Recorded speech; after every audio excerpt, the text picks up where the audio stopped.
Hello, everybody. 6 years is indeed a very long time in global history. 6 years ago, almost exactly, the New Yorker wrote an interesting feature on a Yale political scientist called Helene Landmore, entitled Politics Without Politicians, which imagined a democracy where you didn't have professional politicians. Citizens governed themselves, or at least they governed. 6 years later, Helene Landmore has a book out. It's called Politics Without Politicians, The Case for Citizen Rule. And Helene is joining us from New Haven, Connecticut, where she teaches at Yale. Helene, I'm guessing that over the last 6 years, your case for a politics without politicians has become increasingly strong. Is that fair? I think that's fair. I think I've become more radical and at the same time more practical. So I think that's been the trajectory in the last 6 years. So, very briefly, Elaine, what is the case for citizen rule? How does politics work without politicians? It seems, in a sense, logical, and in a sense, extremely weird and foreign. Yeah, it's true. Well, the case is basically that politics should be an amateur sport instead of an expert's, job. And I just want us to return to that fundamental intuition that the Greeks shared, that I think we still share in some ways through our use of the jury, as an institution in many democracies. But I think it still runs against our cultural assumptions about what democracy means. It's true, but yeah, that's the hope that we can return the common good to ordinary citizens. Return the common good to ordinary citizens. You mentioned the Greeks, although, of course, not all ordinary citizens in antiquity had political power. What is it about what the Greeks did that you think we can replicate today in the 2020s? Well, of course, it was one of the first attempts to distribute power equally, and so they did it, in flawed ways. For example, by defining the demos in what we would now consider unduly restrictive ways, by excluding slaves and women and foreigners and all of that. But to the extent that you take the demos as a given, they distributed power among that demos as equally as you can imagine. It was basically anyone can show up to the assembly, the People's Assembly, and have a say about whether to go to war, with Sicily, whether to raise taxes, whether to spend the money on a new fleet or on celebrations for Athena. And the other dimension of that, early democracy is that for tasks that required that a small subset or a manageable group deliberate on issues or puts things on the agenda, they delegated that task on the basis of one person, one lottery ticket. So there was, for example, the concept behind the Council of 500, but also the popular juries. So basically, once you counted as a citizen, a free man, nothing stopped you from accessing the center of power. Not poverty, not lack of charisma, not lack of education. So this was remarkably inclusive for the times. And of course, it's not the perfect model. I mean, we can definitely improve and iterate and do better. You've become one of the most articulate and open voices for what people now call citizen assemblies. In fact, I made a movie a few years ago called How to Fix Democracy, which we interviewed you for. Yeah. What are, Helene, citizen assemblies? And are they the core argument of a politics without politicians? Is that what's replacing politicians in your new politics, citizen assemblies? Yes, they're like jury duty on steroids, basically, and I do think they have to be a core institution in an authentic democracy. That said, I do want to say I'm not so much hung up on the technical solution, like the special format of a citizens' assembly.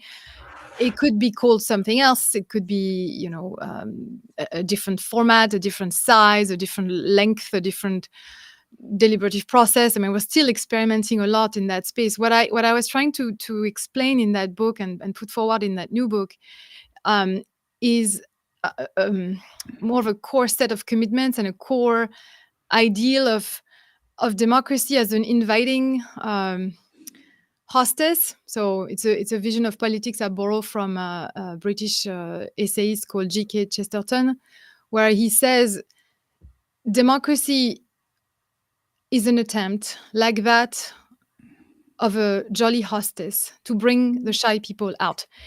And it always struck me as such a foreign and strange and fun and interesting definition of democracy. It goes against all our existing definitions, which are about, either it's very lofty and vague, like rule of, by the people, or it's extremely technical, like a method for elite selection that compete for the popular votes.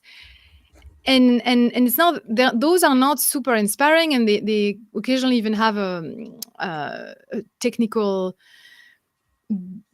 bias, you might say, or in the Schumpeterian definition I just gave of a method for elite competition, for elite selection, they seem to shift the focus from ordinary citizens to elites, actually. So for me, the vision that G.K. Chesterton puts forward is very attractive. It's decentering our focus from elites and moving it toward people we don't pay attention to, who are actually most of us. The people who don't shout, who are not on TV. Well, you're a professor at Yale. Well, You're part of I'm the probably elite, not that aren't you? And ordinary. you teach the elite at Yale. Of In course, fact, and that's what the school's there for, to teach an yes, elite who may be failing in governing. it's true. But I started as a very ordinary little girl, you might say. So I remember the feeling of being invisible and having to be deferential to authorities. And I slowly climbed my way to this Ivy League position. And I guess just having that memory makes me want to speak for the people who maybe I don't belong to anymore. It's possible that I'm no longer an ordinary citizen in that sense, but I do feel a strong duty to speak for them. There's a Rousseauan element then, Helene, in your longing, at least personally, to go back to an age of innocence, to go back to being a little girl. No, because that age was actually not that great. I felt like I didn't have a voice. I felt invisible. I felt misunderstood. So no, I on the contrary, I would like to take us to an age of maturity where we pay attention to each other.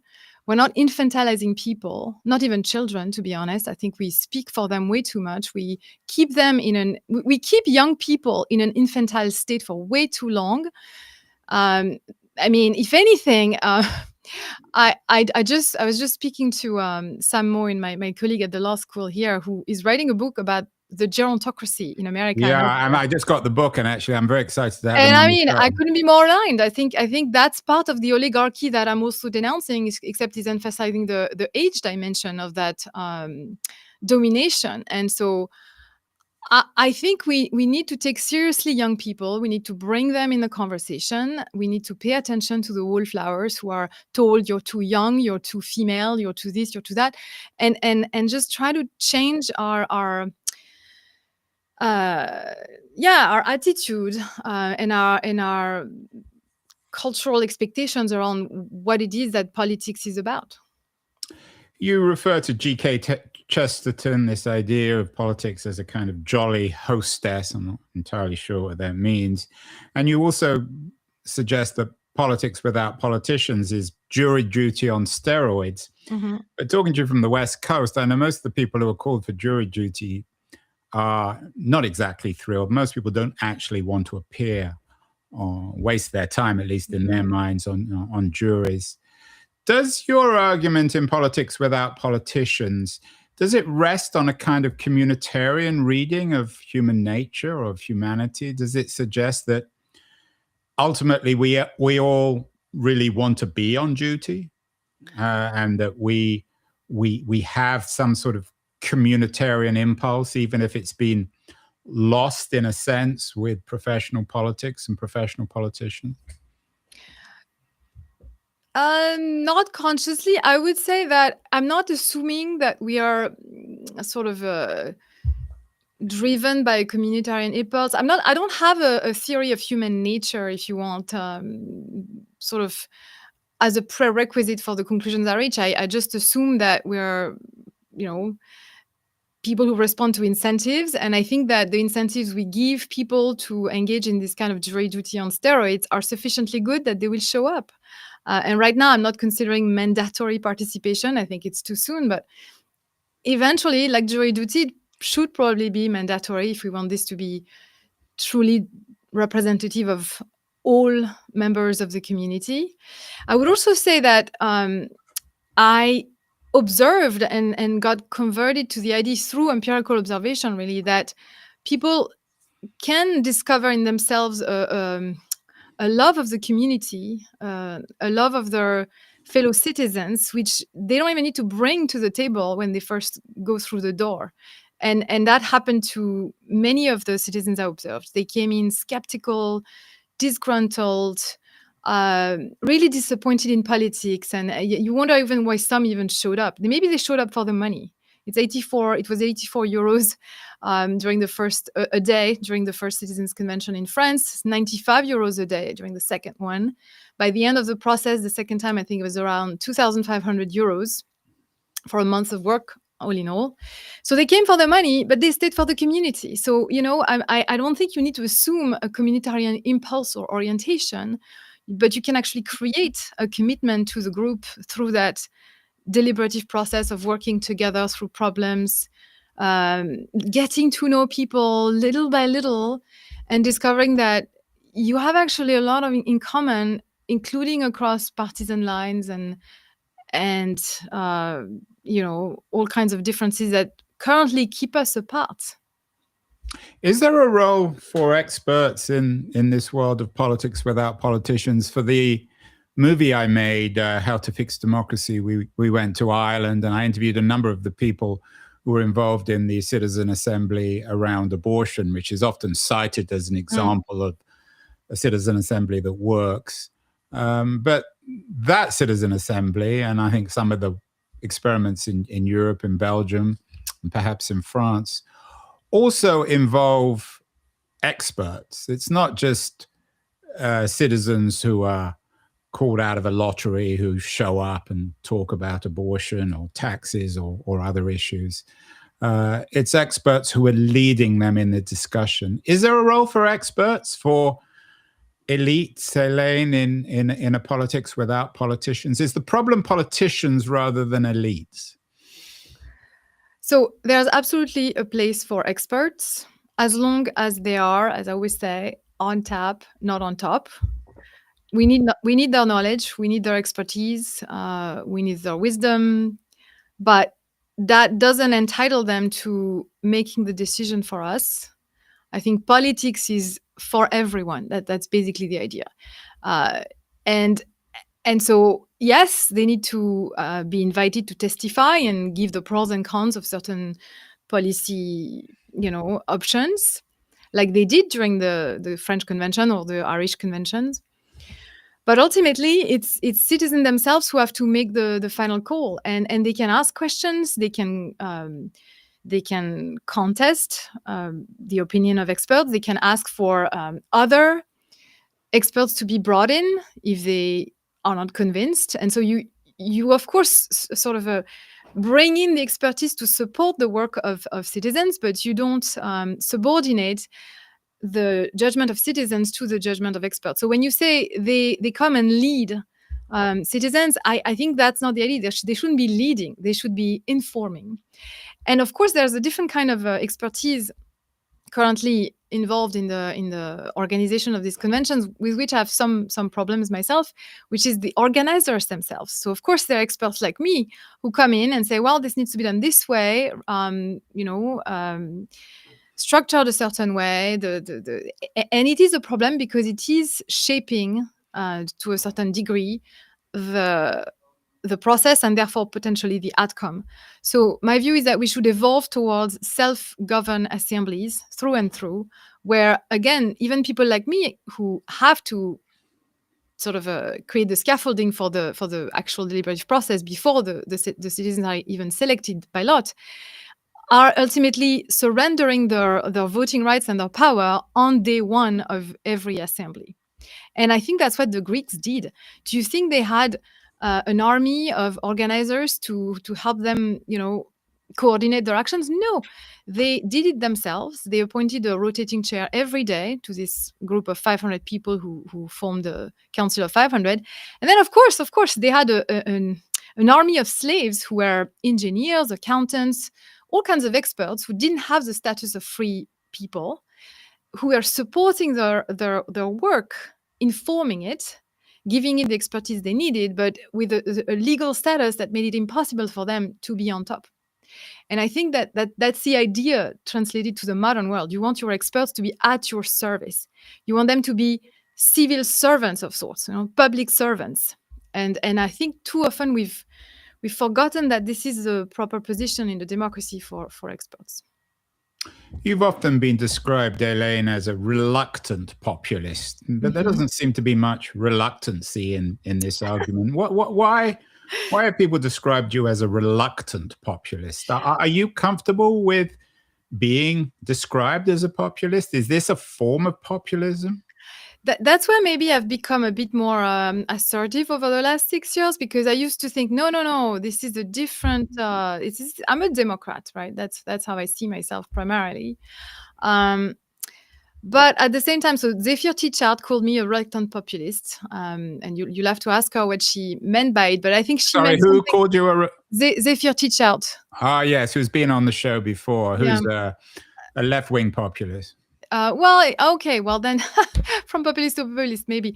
But I think for me, it's how can you not be a populist in this day and age? I mean, if the choice is between populist and elitist, assuming that's the only choice, and we're on a continuum always, I think right now at this critical sort of historical juncture, I don't know how you cannot be a populist, someone who's trying to swing the pendulum in the direction of ordinary people. I look forward to the day when I can be an elitist and say, look, no, actually, you know what? The working class has too much power. Academics like me are not listened to enough. At that point, I will be a populist, or say, or the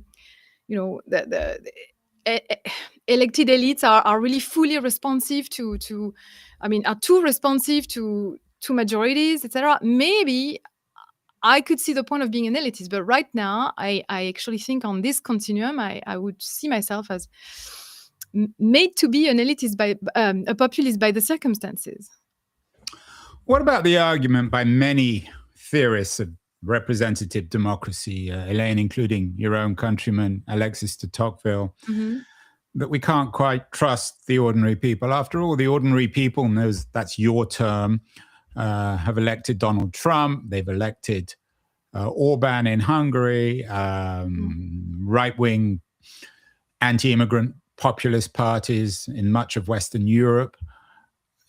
Are, quote unquote, the ordinary people, are they as smart as you're suggesting, or as responsible, or as moral? Again, I think they're responding to incentives. They're given choices, and they're not necessarily shaping the agenda and the slate of candidates they're given. So when they have more control on that, I would say we can start criticizing. But right now, the system is such that we're empowering very powerful minorities in primaries. As someone actually was just telling me, it's mostly 65-year-olds who show up to primaries, wealthy people, homeowners, who are pushing for certain types of people. So I don't know that the people are to be responsible for the fact that a candidate like Trump rose to the top. He was pushed by a certain minority that was very, very powerful. And then there's a whole media apparatus and economic super PACs, etc., behind that candidacy that then lift him up. And then we're given a seeming choice between a candidate on the right, a candidate on the left. For many people, it's not a real choice. So you have already 25% of people who don't vote. So I think, again, instead of always blaming people for voting poorly, not voting enough, I would like to reconfigure the set of incentives, the way we set the agenda. And then we'll see. I mean, then I think we can, this would be a real test. The current results to me are not a test of people wisdom necessarily. I think they're trapped. They're given the wrong choices to a large extent. How could it work in a large country like the United States? Ireland is a relatively small country, and it seems to have worked in part. But let's say there was a citizen assembly in the United States to discuss the rights and wrongs of immigration, or the rights and wrongs of taking over Greenland, or the rights and wrongs of Silicon Valley and AI. How would it actually work? Would it be just a few hundred people chosen by lot? Wouldn't all the conspiracy theorists argue that the lot is corrupt and that one group or other is behind who gets chosen for these groups? I don't really understand how the logistics could work in the United States. Or would it be by definition local? And then, of course, if it was local, then how do you address federal issues? It's a great question. So you know what? At this point, that's where I've become more practical as well as more radical. I'm actually directing the design for a citizens' assembly in Connecticut, which will be the first state-level citizens' assembly in the United States. It's going to take place this summer, if all goes well. We're working with the Connecticut Conference of Municipalities. We have the support of Sean Scanlon, who's the Connecticut comptroller. We're also working with the University of Connecticut and, of course, the support of Yale. And we want to basically randomly select 150 Connecticut residents to deliberate about a very important issue in this state, which is local public services and how to fund them properly. Because right now it's only funded by property taxes, and it's creating a lot of issues in terms of unevenness between local towns. Some have a lot of resources, some don't. It's both inefficient and unjust. So the Connecticut Conference of Municipalities thought it would be a great topic to debate, because elected politicians have no incentive to run a campaign on raising taxes. They can't do it. It's also very hard for them to say, hey, why don't we share our tax revenue with the next town over? It's not going to fly with their voters. But we know from experiments that have actually been run in this state in 2002, deliberative polls that were conducted in the Greater New Haven area, that when they get a chance to deliberate, samples of ordinary citizens have actually converged on the idea that maybe we could share some of the tax revenue across town lines. And if that, I have no guarantee, of course, could go either way.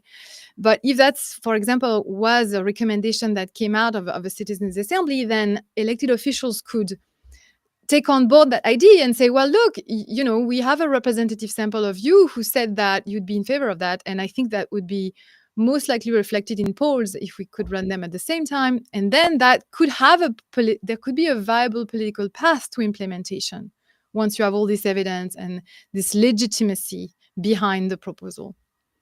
So now, sorry, I didn't address your question at the federal level. I think that's another layer of complexity for sure.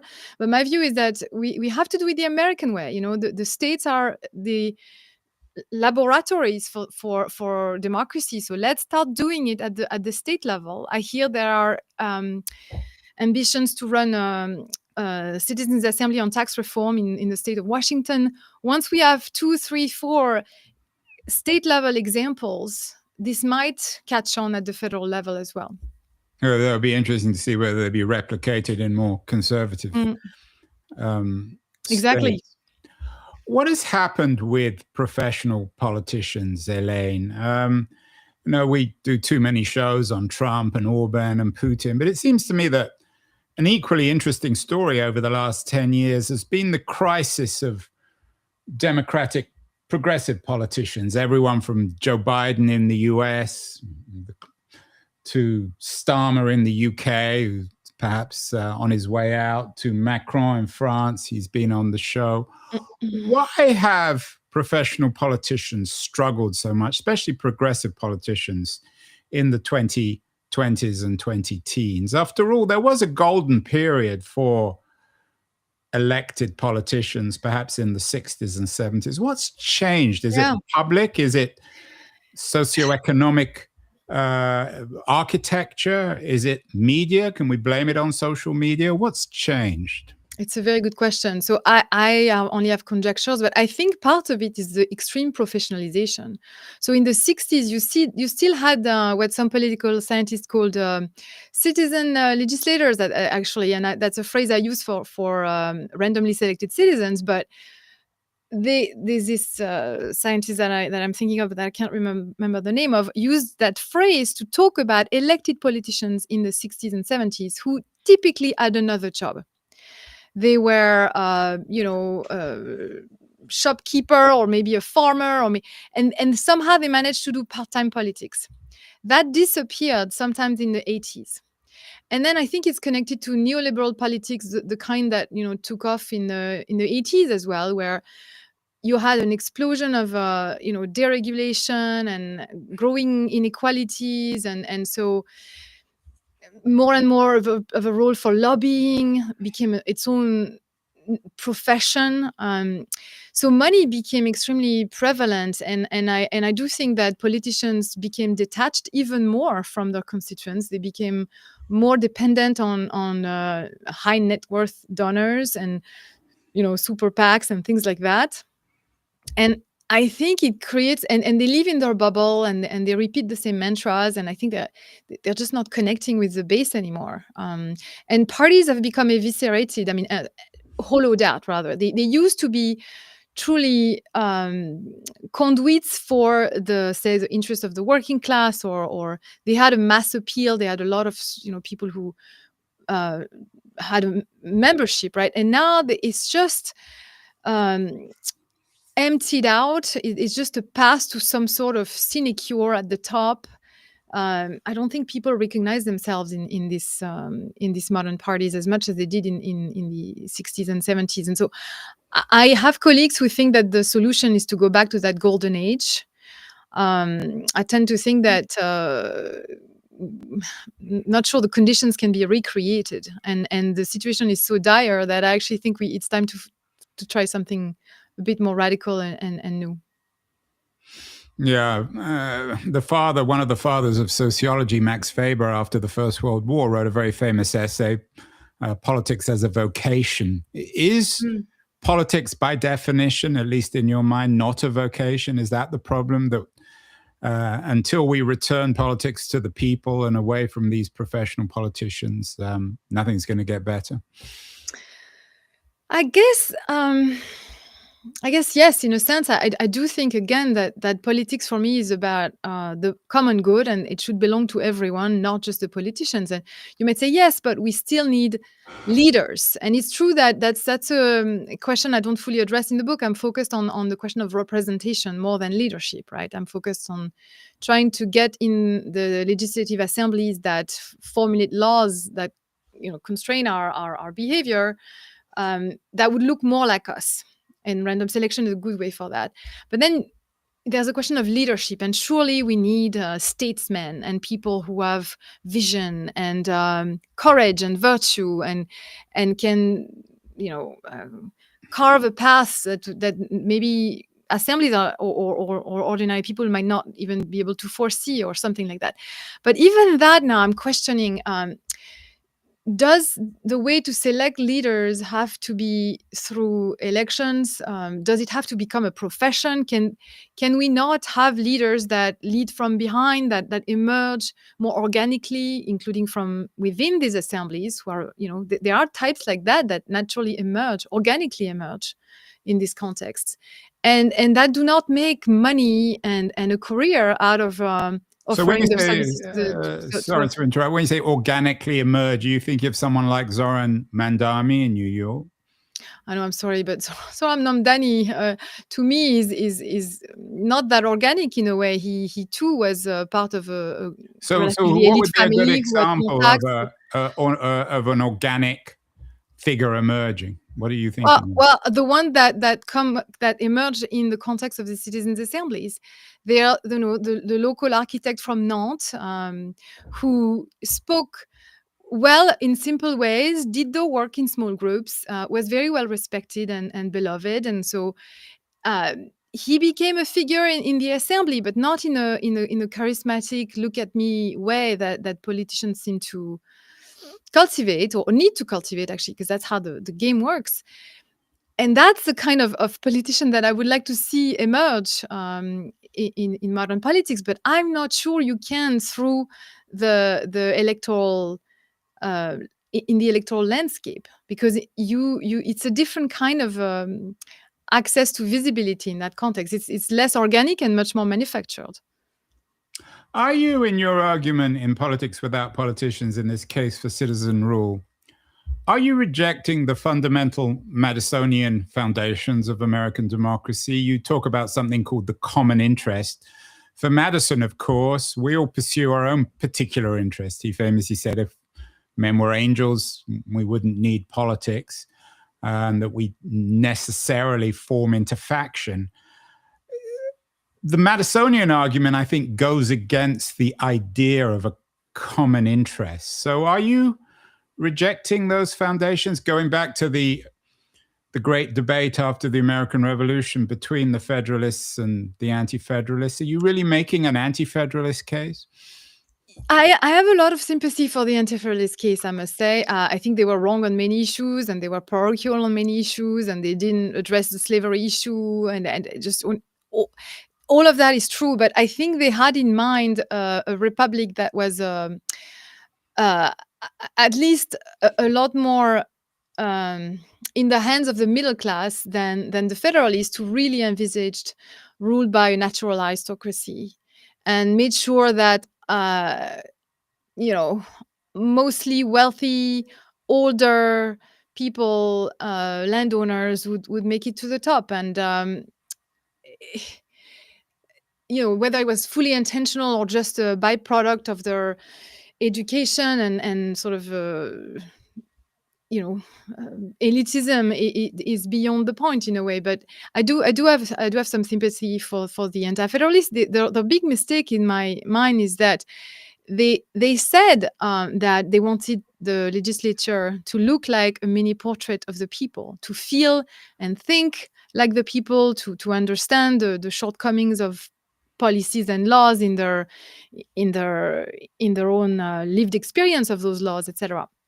So they wanted to have like small scale merchants and peasants and people represented in these assemblies, but they didn't think of sortition, random selection, as a way to achieve that end. And so they went for elections, and they lost the argument to the Federalists, because there was less of a match between their ideal outcome and the means they supported. Whereas the Federalists said, no, we want a natural aristocracy at the top, and look, elections will get us that. So they were very coherent in their own vision, in a way that the anti-federalists were not.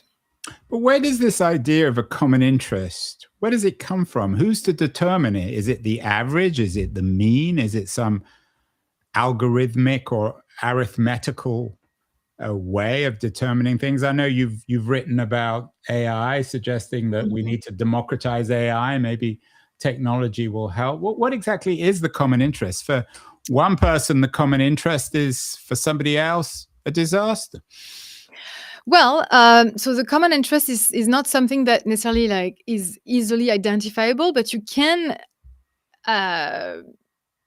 move towards it through deliberation, exchange of views, and figuring out where exactly there's a win-win situation. A lot of seemingly negative sum game or even zero-sum game situations can often be turned into a positive sum game if you look at all the elements and all the way to recombine policies and losses. And so I think that's the hope, right? That we can figure out some kind of outcome that works for everyone. So I saw it firsthand in the case of the Citizens' Convention on End of Life in France.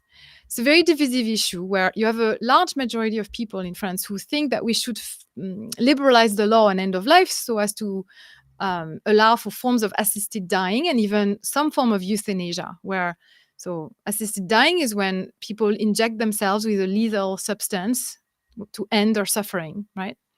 And euthanasia is when doctors are actually doing it because the person is so incapacitated that they can't do it themselves. And of course, in France, you have about 80% of the population who are ready to open up the law to some form of either of these protocols.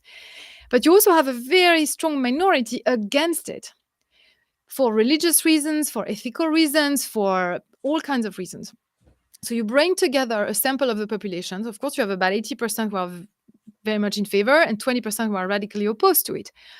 Where is the common interest here? Well, they found some common ground in the idea, for example, of palliative care. So a lot of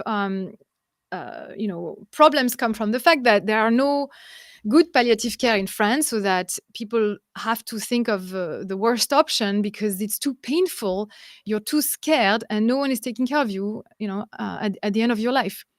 So the minority convinced the majority to make the report that they produced half about palliative care. And once they got that in, they said, okay, we still don't agree with the idea of allowing people to end their own lives, but at the same time, we recognize that's what the majority think is the right path. And so we're going to vote for this report, which recommends opening up some options. And we think that's a compromise we've reached, and it's a form of common interest for the country at this particular juncture, given the constraints, given what we've heard from experts, given what we know of the balance of power in this assembly, and the fact that we've been treated really well, we've been listened to. And at the very end, I remember we let the citizens express their impression of the process, and one of the minority leaders, very vocal anti-assisted dying woman, stood up and she said, I want to thank the majority for giving us, the minority, 50% of the speaking time in this assembly and 50% of the final report. And to me, that shows that, even on fundamental issues like end of life, but also like abortion in Ireland, people can find a common ground. You can call it a common interest, but it's possible to solve some problems, to address some issues in a way that reconciles people somewhat, even if temporarily, for the sake of moving forward and addressing, pressing issues. Helene, I think some people might be listening to this and wondering whether your politics without politicians is a kind of illiberalism. Books have been written, as you know, on Rousseau and the general will, and Rousseau being influential in the birth of totalitarianism or authoritarianism. The foundations of liberalism, particularly in theorists like John Stuart Mill, rest on the importance of the minority rather than the majority, a fear of majoritarian rule. Is your vision, this case for citizen rule, this politics without politicians, is it a form of illiberalism? No. Oh my God, no. It's really interesting to me that the minute you start saying we should democratize something, the suspicion is immediately, oh my God, this is going to lead to, Stalinism or God knows what. But okay, I've heard that objection many times. I would say that in this book, I take for granted a number of parameters, including a constitutional framework that entrenches individual rights. I'm not questioning that framework of liberalism. What I would say, though, is that at the margin, I think our fear of the tyranny of the majority, I think, has led us to empower powerful minorities in a way that is profoundly undemocratic. And so I do think that I would want to question certain counter-majoritarian, thresholds or institutions, like say the extreme power of the Senate to block things coming out of the legislature. Maybe even question some dogma around the independence of certain agencies like the Fed. I mean, I'm not in favor of doing what Trump wants, which is to completely control the Federal Reserve. But I do think that maybe the Federal Reserve should be accountable to some form of body that would be representative of the interests of the larger public, for example, a citizen jury of some sort. Because it always struck me that the Fed has so much power over interest rates that basically they can slow down the economy when wages are growing. But on the so basically they have the capacity to punish workers for being in a good situation, right? But on the other hand of that, another source of inflation is not just wages; it's markups in corporate prices, right? In the corporations' prices and the benefits they take. And on that end, there's no mechanism to stop that. So there's an imbalance in the way the system is run that to me signal that we've given too much power to corporate interests, economic interests, powerful minorities again. And we know political science tells us that our systems, and it's true not just in the US, it's true across all advanced democracies, that our democracies are on the net overly responsive to the preferences and interests of the affluent. So I don't think it's illiberal to say, hey, could we just redress the imbalance here? Could we do something to include more voices in the places where decisions are taken? Could we do something to relax maybe the things that constrain the influence of majorities? I don't think that's illiberal at all. I think it's just democratic. So much interesting to think about.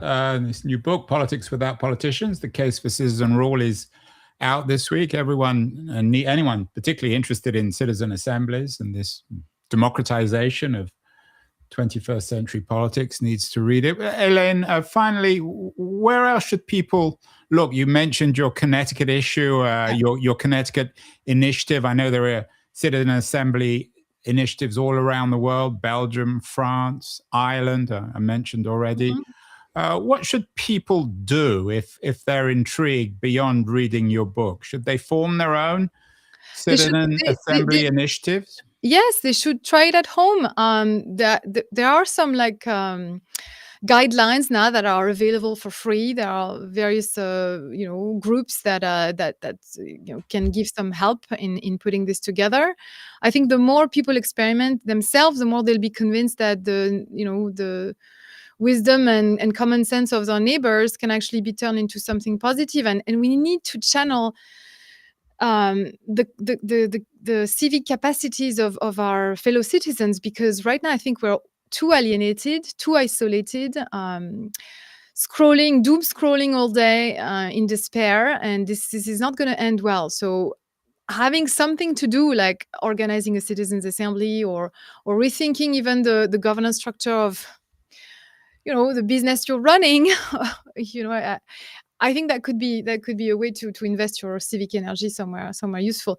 I should also mention, I really want to mention that what's giving me hope and also explains why I think I'm more both radical and practical than 6 years ago, is that I'm now working with economists as well who think that citizens assembly, the model of citizens assemblies could be used to reform corporate structures who are not doing justice to the preferences of shareholders. So it's not radical in the sense of like, we're not touching the structure of capitalism. We're respecting the fact that it's, shareholder primacy and all of that. But we're just trying to make the will of the shareholders meaningful, which it isn't currently. It's, there are things like pass-through voting that in fact are transferring only the will of tiny fraction, and it's not very deliberative or informed, and there's so much rational apathy that in fact it's just not working. So if you had a random sample of investors deliberating about, okay, is it ethical to continue investing in fossil fuel or energy, or is it ethical to are we ready to pay the price of treating animals more humanly in our meat industry, stuff like that. And they would be weighing the pros and cons and the trade-offs between being ethical and having a nice return on their investment. I think it would do a lot of good already if we could improve that. So that's the work I'm doing currently with two economists, Oliver Hart at Harvard and Luigi Zingales at the University of Chicago. And who knows? I think we were waiting to implement that and see how it goes. But there's a lot going on at the moment. I think people are ready for new things. In other words, we can all become jolly hostesses. Is that Yes. fair? Yes. Well, Helene You sound Landmore, skeptical, but I'll convince you eventually, hopefully.